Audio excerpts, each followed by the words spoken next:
Welcome to the Pimp Your Brilliance podcast with Monique Malcolm, a show about creative people leveraging their brilliance to create their own opportunities. I aim to show you what's really possible when you shut down the chorus of fear and lean into your genius zone. You can learn more about this show and subscribe for updates by visiting keepchasingthestars.com/podcast. Hey, Brilliant Squad. Thanks for tuning in to another episode of Pimp Your Brilliance. If you're new here, welcome. I'm your host, Monique Malcolm, and the Pimp Your Brilliance podcast is a show for creative people who want to create their own opportunities and make money by leveraging their ideas, talents, and skills. Basically what I call pimping your brilliance. And I host a combination of shows. Sometimes it's me on the mic, solo, sharing bits and pieces of my own journey. Other times I have amazing interviews with wonderful creative entrepreneurs from a variety of different backgrounds. I try to keep this show super inspirational, but I also want it to be very actionable. That's really important to me because it's not enough to hear other people's stories. I want you to go out there and pimp your own dang brilliance and create something amazing with the ideas that you already have, the skills and the talents that you already possess. Let's talk about today's episode because I have another really amazing interview with a creative woman who I just admire and sort of fangirled over. And you'll hear the story inside of the episode, but let me stop beating around the bush. I have Amy Tan on the show today. And if you don't know Amy Tan is a small business owner, proud mama, and hand lettering enthusiast. She is the founder of Amy Tangerine, a brand fully committed to providing creatives with the tools and space to see the bright, shiny side of life. In her day-to-day, Amy makes sweet online content as well as top-end products designed to promote a colorful, positive message. Of course, I would like somebody like that because I love positivity and colors. She also teaches workshops all over the world, films YouTube videos, and consults with awesome brands including American Crafts, Avery, Amazon, and more, all with the intention of building a sense of fun, positive energy, and putting valuable resources out into the world for everyone to use. So doesn't she sound like somebody I want to be friends with? Because of course, she's amazing. And if you don't already, you should totally look her up on Instagram. Her Instagram is beautiful. It's colorful. Amy Tangerine on Instagram. I met Amy Tan earlier this year at Craftcation. We were on a panel together, which again, you'll hear about more in this episode. But of course, I had to ask her to be on the show because I really admire her brand. I love her style. She just is such a positive light in this creative world, and we need as much of that as we can get. So you guys, I'm really excited for you to hear her story. She has an incredible story about how she pivoted from being a t-shirt designer to the scrapbooking industry, and she talks about how that happened.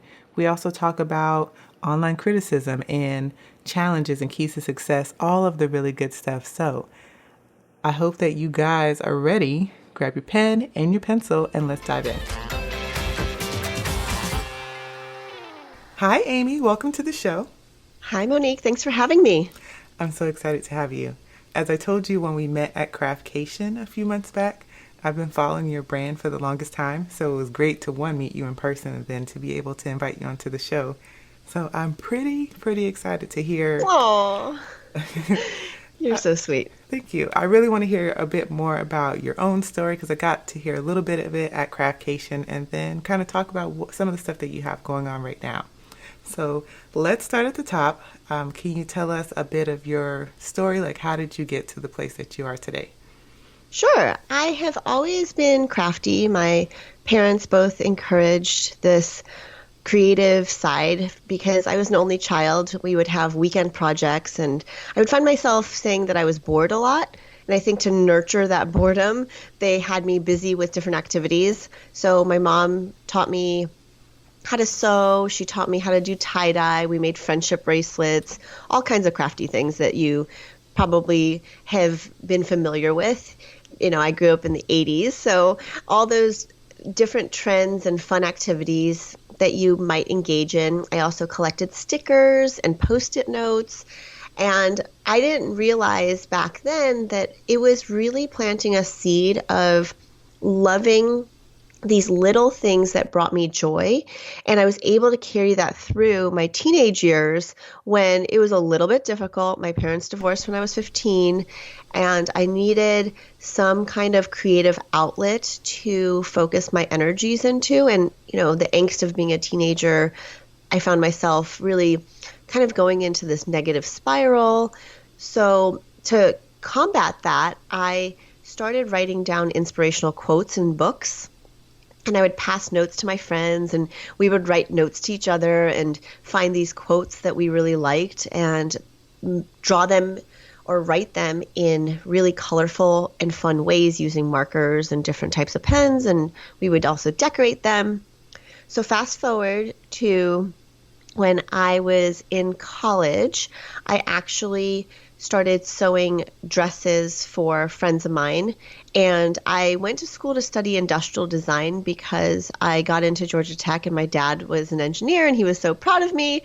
And I thought that that would be a great way to segue into something that was interesting. But what I realized is during my time at school, I was working really hard on these projects, spending hours and hours on these assignments, and I would come to class for critique, and mine would be so bad compared to everybody else's. It was really disheartening, and I had spent, 6 to 8 hours on this project, and it looked comparatively like I had spent only an hour because the other people were so talented. And I felt this sort of unworthiness of being in a place that had put me, I guess it was me really, right? But made me feel less than I was. So I asked my parents if I could transfer to do fashion, and I pursued that. But what I found is that Georgia Tech is a really challenging school as it is.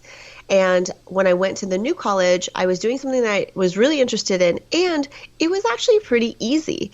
So once you find something that comes with ease, you sort of go with it. But I had all this free time. So I started working these part-time jobs, and I was answering phones at a modeling agency. I was working as a hostess at a restaurant. And then that's when things sort of shifted for me. And I realized that I could actually design a life that I loved, even though I didn't know I was planting the seeds. The modeling agency job, I was answering phones for $4.25 an hour, but there was a photographer who always came in and who we would, chat once in a while. And finally one day he said, "Hey, have you ever thought about being a fashion stylist?" And I was like, "I don't know what that is." And he said, basically you get to go shopping and choose clothing to pin on models to make them look good, and you get paid for it. And I was like, whoa, that is crazy. I love shopping, and that sounds great. Sign me up. So we actually did a photo shoot at the restaurant that I worked in because we were closed from 2 to 5. So it was a perfect opportunity when the restaurant wasn't filled with guests and there was good lighting. And we got a makeup artist, the photographer, models from Elite Model Management, and I ended up doing sort of the producing of the photo shoot without even realizing it. And once we got the film back then it was film, it was a long time ago, guys, and we got the film back, and Elite Model Management signed me as a stylist right away. And it was one of those things that I realized that, wow, you can really create this life out of the things that you love to do. And it was a good sign because though we didn't get paid for doing it, we were in a space creating together and collaborating. And then I started booking jobs for magazines and catalogs and local jobs in Atlanta that were really so valuable in educating me on a variety of different things. I think I learned a lot of life lessons because I started so young in an industry where people are really striving for a long time to get seen and be noticed. And I ended up starting making these arm warmers. I crocheted these arm warmers to wear on photo shoots, and I wore them into a store opening party, and they loved them. They placed an order, and they sold out of half of them in 3.5 hours. And so they said, you're going to think we're crazy, but we need more. So my mom and I are crocheting these arm warmers. She had to stay longer. She lived in Chicago at the time. And it was just a funny thing that happened. And of course, there's a lot more time that passes throughout this storytelling, but I ended up in Women's Wear Daily. I got pressed in Lucky Magazine. And then I decided in the spring to make a hand crocheted or hand embroidered tank tops.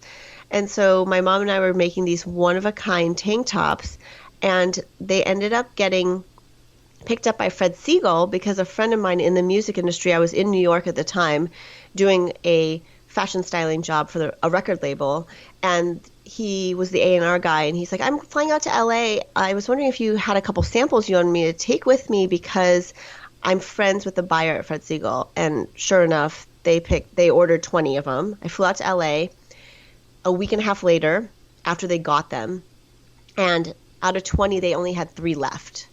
So it was one of those realizations that maybe I could do something with my fashion sensibility or something, but it really didn't get to the point where I actually recognized that I could take it full time. So I was still doing the styling thing, and then fast forward a few months, a store called me and said, you have to pick up Glamour magazine. Cindy Crawford is wearing your tank top.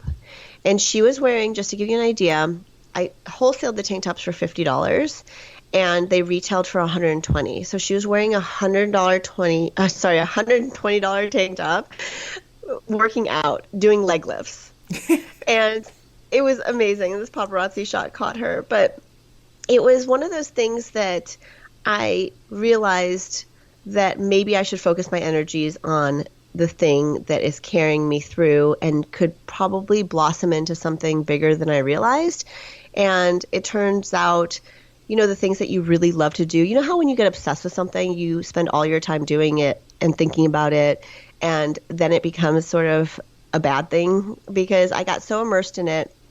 I did a trade show in New York, got a ton of orders, but by the time it came to deliver the second batch of orders, which was about $25,000 or $30,000 worth of shirts, I was so caught up in producing the last month's batch that I wasn't able to fulfill half the orders. And it was really disheartening. And I almost had a nervous breakdown at, 22 years or 23 years old. And I really needed some guidance. And what I didn't have was experience in working with a company who kind of had a structure in place and a framework in place so that I could learn from their mistakes instead of having to make my own, because all I was doing was going with the flow. It was like somebody was asking, what are you going to do next? What are you going to do next? And I was just making it up as I went, as most of us actually do, right? But at the time, it felt really daunting. And so when an opportunity came to move out to LA, I took it. But after they relocated me, a week and a half later, they actually let me go. So I was in LA. I had just bought a car and I didn't know what I was going to do, but I ended up taking about a month off, establishing myself, because my dad told me when I called him that day to tell him that I had no job anymore, he said, well, at least you're lost in the right place. And it made me realize that I needed to be in Los Angeles. And now I've been here for 15 years and it's crazy. So sorry, that was a really long story. No, I love it. Wait, are you finished? Because I don't want you to stop if you're not done. Well, and then how I got here right now is that I had a fashion t-shirt line, hand embroidered, that did really well for a number of years. It got to the point where we were selling to over 250 stores around the world, and we were able to really get the attention of press and, magazines, and we had shipped, 30,000 units out of my Santa Monica loft, where it was a live-work loft. And I lived 10 blocks from the beach, and literally in that year, I think I saw the beach twice. It was so sad. There was no life balance. I was all about work. I'm basically a workaholic. I'm recovering though. So that was in 2007, I started feeling like the economy was turning a little bit because there was a shift. And also I think my energy and focus was shifting as well. And I walked into a scrapbooking store, and I think that was the ultimate turning point of my life, in that I realized that people were taking the time to play around with stickers, pretty pattern papers, put them alongside their memories, And I just thought, wow, this is amazing. And jumped into being part of the scrapbooking community. I was obsessed with scrapbooking. That's all I could think about. And I ended up starting my line with American Crafts in 2011, and I've been doing a collection with them twice a year ever since. And the planner community, as you know, I think you know, I is do know. growing, and it's something that I think is so essential to our happiness because we are so busy, we depend on digital so much, but to have something that's tangible that we can create, we can sit down and give ourselves permission to create something, organize our lives, plan our lives, document them in a really special, unique way. It's just so meaningful. And I self-published a book called Craft a Life You Love in 2017. It hit #1 on Amazon in 2 categories. And then a few weeks later, a publisher was emailing me to see if they could publish my book. So I got an agent and she put it up for auction. And I ended up going with Abrams, who basically did a revised and expanded beautiful color edition that's available now in bookstores. And we launched it April 10th, and we had the launch party at Pinterest headquarters in San Francisco. And it was just the most magical experience. And to have such amazing feedback from people about how the book has really resonated with them, how they feel seen, how they recognize that their hobbies matter. It's just been an awesome, awesome experience. And we have connected because we were both at Craftcation sitting on a panel. And I was like, who is this cool girl? Oh my gosh, I need to be friends with her. And so I'm so glad that you said that you have been following my stuff for a while, and maybe you even have some of my stickers. And it just brings me so much joy to see people going out there and creating something that they absolutely love. Okay, so you said so many things that I want to dive into, but I didn't even know about all of your fashion and t-shirt things. I found you, or I knew about you because of your craft line through American Crafts. Because sometimes I scrapbook. I'm not a consistent scrapbooker, but I love buying like things that I'm gonna use for whatever kind of projects. I'm a crafter like nobody, but I have some of your stuff. And so when I saw that you were at Craftcation, I was like, oh my gosh, how cool is it that I'll get to meet Amy Tangerine because I have your stuff at home. And then when they said that we were going to be on a panel together, I was like, no way. And I remember telling my husband, and he was like, what? And I was like, it doesn't matter. I know who she is. I love it. So super cool. But okay, so you said, well, a few things. Like listening to your journey, especially in the beginning when you started fashion styling and then all the things that you did with the clothing line, it made me think of something that I heard on another podcast. Are you familiar with the Creative Pep Talks by Andy J. Pizza? Of course. Oh, he's so great. But He's so great. I heard on an episode where he was talking about like a part of being a creative is having good taste. So do you feel like that was essential to all of these kind of I want to say almost like serendipitous moments where like people were like, oh, this is cool. And I want, some of your work, or I want to take some of your work with me to show to other people. Or do you just feel like it was just one of those things? Well, I think it's a combination of things. I do believe that taste is important, but when you look at the vast majority of creative things that are out there, and I sometimes am one of those people who are like, oh, that's just not for me. I think I have a strong gift for identifying, oh, this is for me. Sure, it sounds interesting. I'll give it a shot. And leading with my intuition, and without even knowing back then that's what it was, if that makes sense, right? So I don't know if it's taste or probably a combination of the fact that, I have had a really good work ethic, and then I think that people gravitate towards people who are doing things or wanting to make an impact, or at least enthusiastic about things. And I think my enthusiasm for stuff has actually gotten me really, really far. Okay, that makes a lot of sense. I always just find that kind of an interesting take that he said that about taste. And then when I start looking at people who are creative and have made it really far, I'm like, well, maybe there's something to that. So it's interesting to hear your thoughts on that. But I want to dig a little bit more into your pivot from fashion and t-shirts to scrapbooking. Because you said you went into the craft store, you kind of fell in love with it and became a part of the community. How did you start getting to a place where you were like, I want to design things and actually have like a partnership with a company to get these things produced? So I think a lot of it started because I was immersing myself in anything scrapbooking related. And when I walked into that store, they were actually offering a class the next day. And my cousin, who was in town at the time, and I signed up for it. So we go to this class, and there's about seven of us there. It's a small, intimate workshop called Deck of Love. And Emily Falconbridge was teaching it. It was a mini book workshop. So you take this oversized deck of cards and you add your photos and you glue on sequins and you put on stickers and you can put paint on the background. You could just explore the card base and then you punch holes into it and have it on a ring, and that becomes your deck of love. And I just thought that was the coolest thing because it was a small format. It wasn't as intimidating as this 12 by 12 page.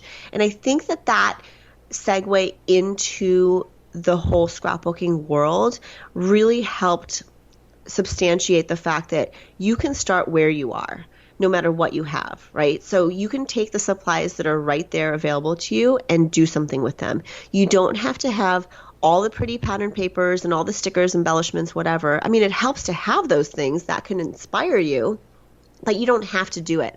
So I love that she repurposed this oversized deck of cards and created this beautiful project. And she and I actually became friends because she complimented me on my t-shirt, and I was obsessed with her and her dreadlocks, and she's from Australia, so she had the most beautiful accent. And so we became friends, and she would come over, bring me her old scrapbooking stuff that she didn't want anymore. And I taught her how to sew the t-shirts I was wearing.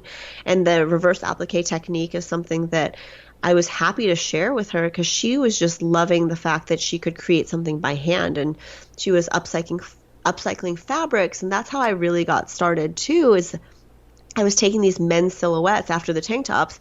I was taking these damaged men's shirts that the wholesaler was selling for like $1.50, and they were already garment dyed, so they came in a variety of different colors, and I would basically cut them apart to sew up women's t-shirts.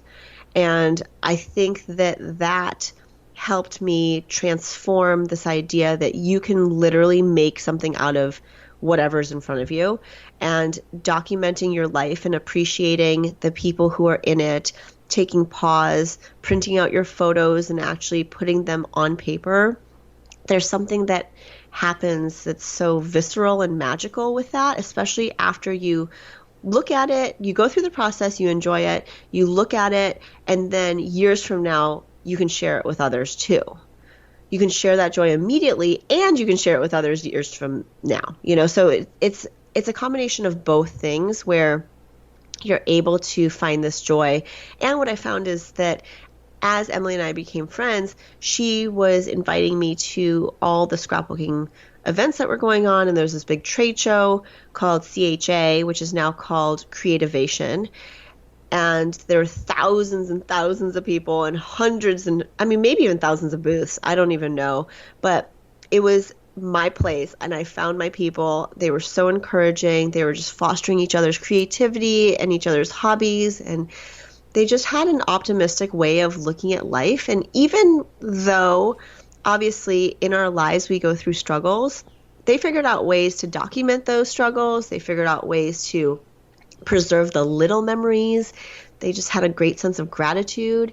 And I just loved using everybody's products. And it wasn't until I was probably 2 or 3 years in that I said, oh, you know what would be really cool? Because I had those experiences with getting burnt out with the t-shirt business, because it was all on my shoulders, I really wanted to, if I could, find a partnership where I didn't have to worry about shipping. I didn't have to worry about production. I didn't have to see any of that because in the t-shirt business, I did all the sourcing, pretty much all the designing, all the shipping, all the order entry, all the customer service. And I had a team, that I grew around me, but I felt like there was too much on my shoulders. And I also had sort of a one-third life crisis. I was turning 30 at the time, and I just really was obsessed with scrapbooking. And I got a chance to bring my cousin across country from Chicago to move to LA. And one of the stops was Salt Lake City. And so I asked American Crafts if I could stop by and see their office. And they said, absolutely, we'll go to lunch. So just bringing that up via email, so I had also been on their design team. I should probably back up and say that. So getting immersed with a hobby such as scrapbooking, you'll find that there are sort of these, what are those, like brand ambassadors that Mm-hmm. get the box of newest products, and then you get to use the products to showcase different ways and inspire other people to obviously buy the products. And I was on their design team for, I think at that time, maybe just a year or two. And so I obviously already had an in with American Crafts, but they didn't actually have to invite me into their office, right? If I hadn't said anything, then they probably would have been like, oh, when you were in Salt Lake, you probably should have stopped by. So I encourage you guys out there to, if there's an idea in your head and it's just this little tiny seed that's planted, why not just say something? Just the same way you said to me at Craftcation, you said, hey, I'd love to have you on my podcast. And now we're sitting here talking, right? If you had never Mm-hmm. said that, maybe this would have not happened so soon, right? So I think that it's one of those things, if you have an inkling inside of you that just needs to get out, you should just say it. What's the worst that could happen? So I went to their office and we got to have a little tour. And while we were there, I said to them, hey, if you're ever thinking about doing a collaboration, then let me know because I'd be really interested. And they said, we were actually thinking about asking you. And it turned out that fast forward 6 months, I got the call and they said, all right, come to Salt Lake City next month and bring us all your ideas. And it's just going to be a one-off scrapbooking collection. So let us know if you have anything that you want to make that's special, or yeah, basically bring all your ideas. And so that's what I did. And that was a collection that debuted in the summer of 2011 in a trade show in Chicago. And ever since, I've been doing 2 lines with them a year, and it's been so special. They are an amazing company that helps support smaller designers. I was the second outside designer that they brought in, and now the family has grown to, I don't know, maybe over a dozen designers. And I think it's just so funny that they actually call us celebrity designers, which I think is really silly because I don't feel that way at all, but they just didn't have another way of putting it. And the support that we have had with the community, I've been able to teach workshops all over the world through scrapbooking, and it's been just such a wonderful, wonderful side hustle turned my life. I love it. Okay, so I want to switch gears just a little bit and I want to ask you about social media because you've grown a really huge following, and I know that you are regularly documenting your life and posting things about your creative work and your travels and a bit about your family. Do you have like boundaries or rules in place on how you share online or what you share online? I do, and I think that that's really important for everybody to recognize that there is no one hard and fast rule. I think everybody's different and has a unique perspective and a unique way of showcasing what they want. For a while there, I mean, ever since I started social media, I was just having it be an extension of what was going on in my life. So I've been sharing by nature since I was scrapbooking because scrapbookers, that's how they shared was via blogs. So I started a blog in 2007 just talking about what my day-to-day was like, my scrapbooking projects, some random photos here and there, the dogs. And I got to a point where I think I was just sharing my life because it was such a wonderful community of people who were interested in it. And I felt like I could learn from so many other people's blogs. And at the time, Instagram hadn't come out yet. And when Instagram did come out, I was at the beach with a bunch of my college friends in Florida, and one of them had showed me Instagram, and we basically just used it for the filters because they had these filters that nobody else had. You couldn't take a phone picture and have it look a certain way. Couldn't make it look vintage. You couldn't put a border on it. And now it seems so silly because that's so obvious to people, but it wasn't until like 2010 or whenever they came out that that was available. And I don't think I got on until 2011. So it was just an organic way of sharing. And I think that somewhere along the way, things that I was sharing started to resonate. It was probably when I had about 17,000 followers that I started doing these motivational Monday quotes. And I would watercolor so that I could practice my brush lettering. And then I decided to do these quotes every Monday because on Sundays I would get sort of sad that the work week was starting. But I realized that I needed something uplifting. So I needed a mantra or something positive and something to motivate me. And turns out that sharing it actually motivated other people too. And then they started sharing it and reposting it. And they pinned it on Pinterest, they pinned it from my blog, and I think it just grew from there, and I was able to get some really cool brand deals. I did a Dunkin' Donuts watercolor piece for them that went sort of viral. And I think with boundaries in social media, it really has to be so personalized. There are things that I am so free to share talking to people in person, but I don't know how to formulate it on social media. So I would say that I probably share a good amount, but I'm also very protective now that I have a 5.5-year-old, and I have to be very cognizant of that part of my life, that it's not like I'm holding back anything. It's just that I'm choosing what parts need to be said and what parts need to be shared. And I think my husband is a more private person than I am for sure.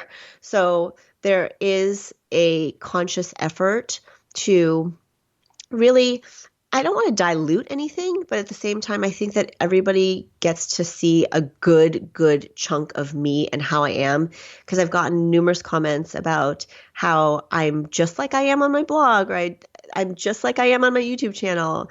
I'm not trying to front anything. I'm not trying to throw people off. And I hope that encourages people to share their authentic, true selves. If I'm having a hard time, I do definitely include that in the caption, but I might post a pretty picture to go along with it. And it's one of those things that's just sort of inherent in memory keepers, and especially modern day memory keepers, when we have this opportunity to share on Instagram and share on these public platforms, it becomes like our digital scrapbook. Right? I mean, you said that you don't scrapbook consistently, but many of us don't, actually. Many of us just get some time here and there, and we'll make the occasional page, and we always feel behind. That's just something That's me. that is a truth no matter who you talk to. I think that there are ways around it so that you don't have to. I mean, there's no rule that you have to scrapbook chronologically, right? Why did we always just make that up in our heads?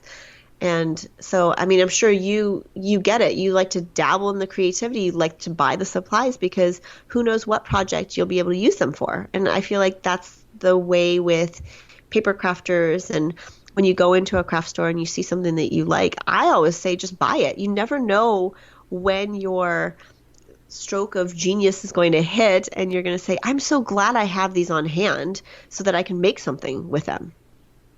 That's exactly me. And when you just said there's no rule that it has to be chronological, I think I've come to that point where I'm just like, you know what? I'm just going to be like a brain dump scrapbooker. Like, I'm just going to take all the pictures and bits and pieces and just put them wherever they go and not worry about like, oh, did you document all the days of vacation in order? because then I just never do it because I don't have time. I Yeah, just and you know honestly don't what? have And the it's time. not about that, right? It's documenting. You can't possibly, nobody can possibly document every single moment anyway. And at the end of the day, 5 years from now, does it really matter if it happened on vacation on a Tuesday or Wednesday? It doesn't. It happened on that trip. And to talk to ourselves in a bad way and say, oh, well, I'm just not going to do anything at all, I think that's far worse than just getting something done on paper, encouraging yourself to say, hey, this is a memory I want to keep, and I'm going to write 2 sentences about it. And then maybe the next day, you have a little bit more time and feel a little bit more inspired to decorate it a little bit more. And then you write 2 paragraphs. I don't think there are any rules when it comes to creativity, but I do think that it's so important for us to get out of our heads. And I think that that has been the power of putting pen to paper for me, and the need for writing the book, Craft a Life You Love, is to consistently encourage people that their memories and their hobbies matter, their lives matter, and we actually all have the same amount of hours in the day, right? So time is something that we can see as a tool, and we can hopefully better prioritize our lives to have a little bit more balance or harmony. I've decided to screw balance, and it's all about harmony for me now.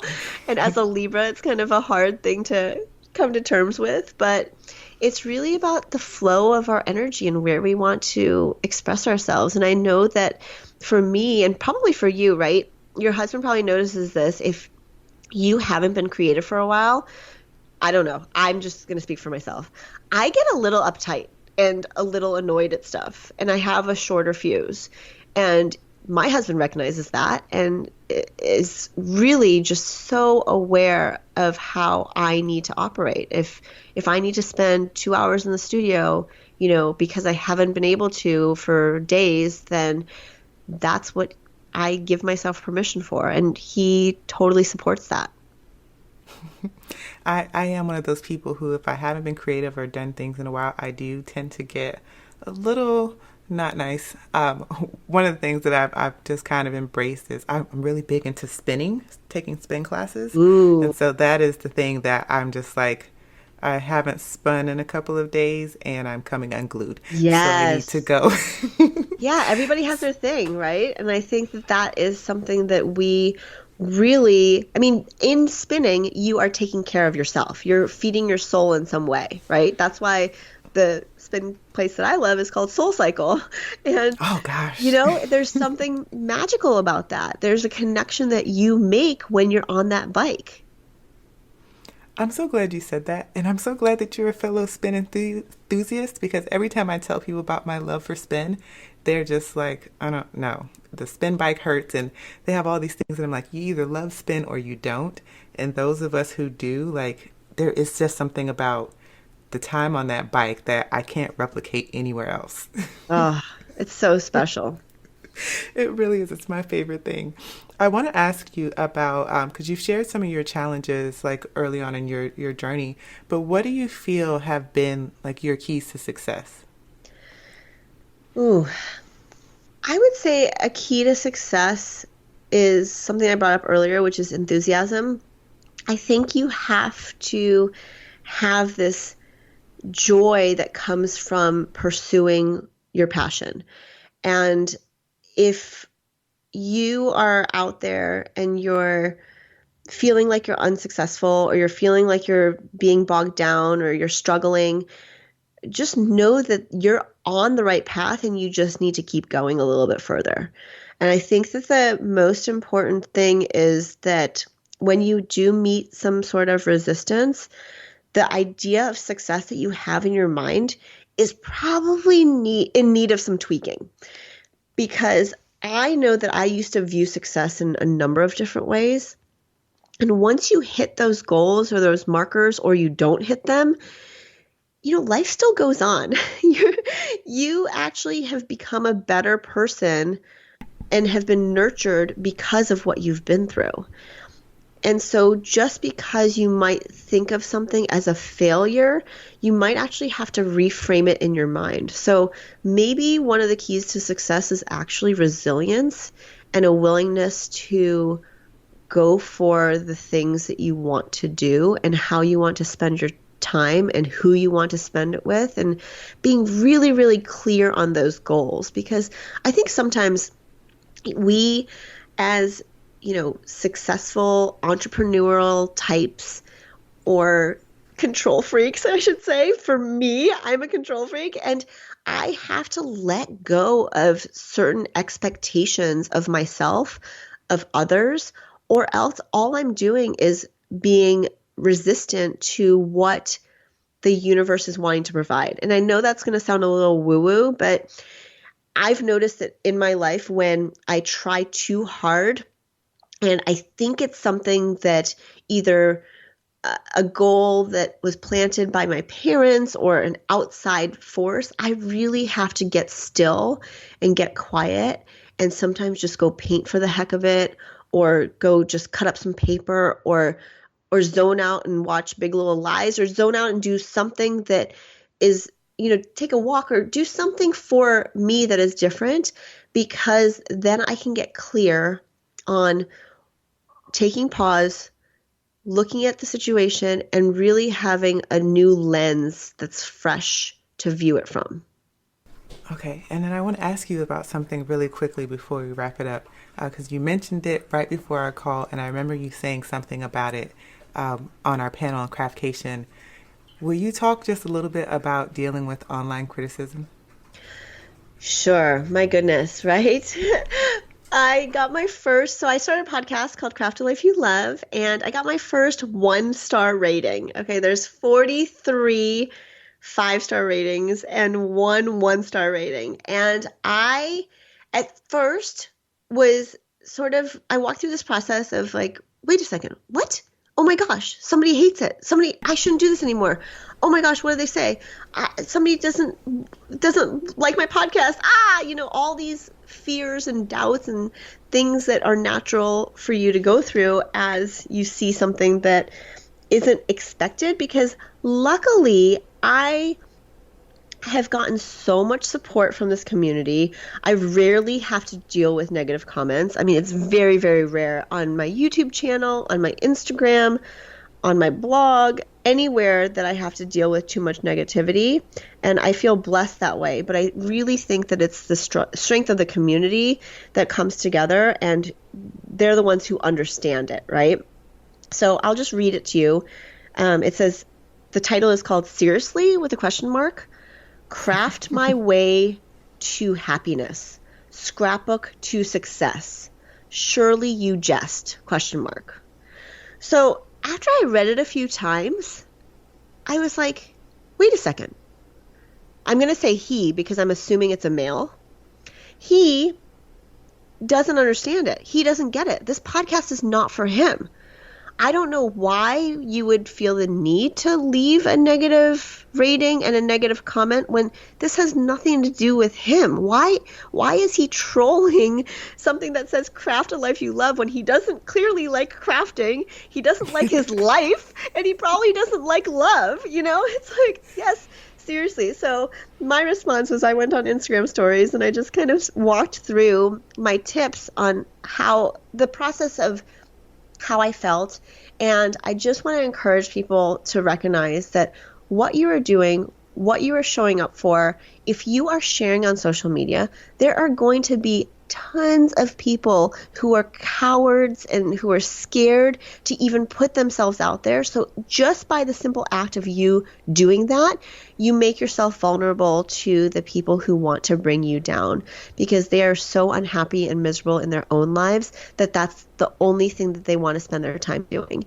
And it's really sad, but I have to say that it's not going to stop me from making my podcast. And ironically, something about pursuing your passions came out as a solo episode right around that time too. And I think that it gives us such a great reflection on why I do this, because I got flooded with hundreds of responses saying, Amy, please don't let that bother you. You are such a gift. You're so amazingly inspiring. There's just so many there are so many more benefits to sharing something than to not sharing it, especially when it comes to the creative world. And if somebody doesn't get it, that's okay. And if somebody wants to waste their time, that's okay. I don't want to spend too much energy on it, but I also want it to not discourage other people who are making things. Because what if I didn't have such a great support system? What if I was just starting out and I got that comment, and I just quit? How sad would that be? Because maybe there are other people's lives who could hear a conversation and get something huge out of it. In fact, a few hours after that comment was posted, somebody said, um, I have always loved crafting and I have always loved planners, but I recently discovered Amy's work when I purchased her USB of images with her collab with We Are Memory Keepers. I was hooked. I found her book and I was inspired. Then I discovered her podcast and I was hooked. I love how I feel connected with her via a podcast. She is 100% relatable. I even cried in episode 2 with Kathy Heller. I felt like they were both speaking directly to me and I was moved. The positivity, the encouragement, the inspiration, all of it. I feel it. I love it. I needed it. A fire was lit in me, and I thank Amy.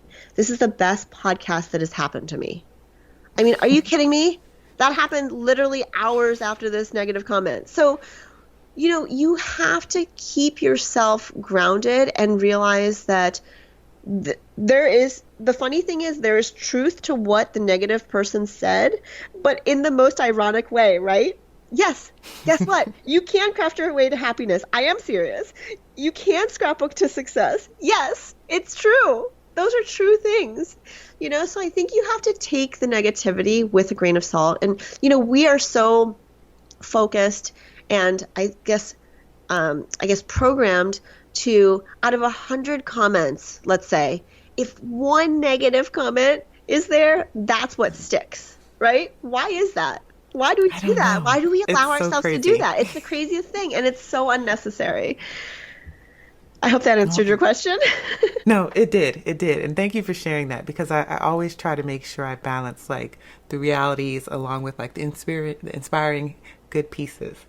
All right. So now we are at my favorite part of the show, because I always like to leave the listeners with something actionable that they can do and that they can apply right away. So this is our Pimp Your Brilliance Action Challenge. And for you, Amy, I would love if you would share 3 ways that we can craft a life that we love.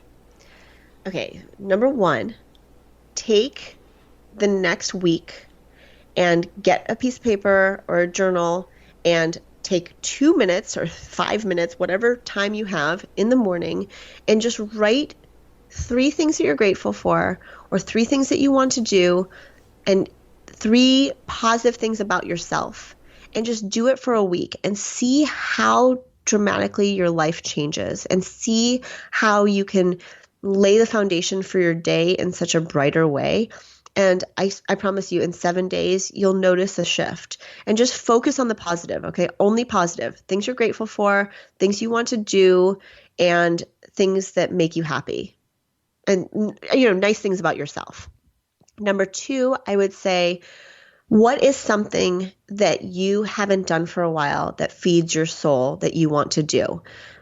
Write it down, put it out into the universe, and try to make that happen within the next couple months if it's attainable. If it's a small goal, just go for it. Take some time and do what feeds your soul. And number 3, I would say, is give yourself grace throughout this whole process. You can go onto Pinterest and look up inspirational quotes. You can try lettering them in your journal. You can try doing something, making something that you've seen on Pinterest that you've been wanting to make for a while, or just sit there and recognize that you already are enough with wherever you are. And it's okay to not know the direction you're going, but give yourself grace, take those action steps in 1 and 2, and I hope that you feel inspired to craft a life you love, infusing creativity, fun, and intention into your daily lives. Awesome. I love it. And then finally, what are you currently reading, or what have you read recently that we should know about? Okay, so the book that I'm obsessed with, that I read actually last year, that I'm rereading again, is called Loving What Is. and it's by Byron Katie. And she has a process called the work, which is 4 questions that you can ask yourself in any given situation. And it's amazing how transformational those 4 questions are.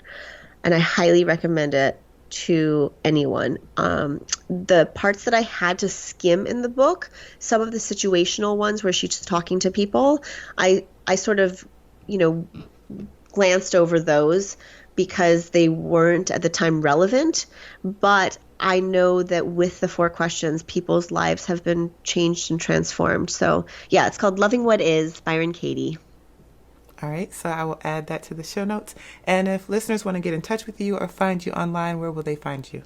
amytangerine.com, and I am Amy Tangerine just about anywhere.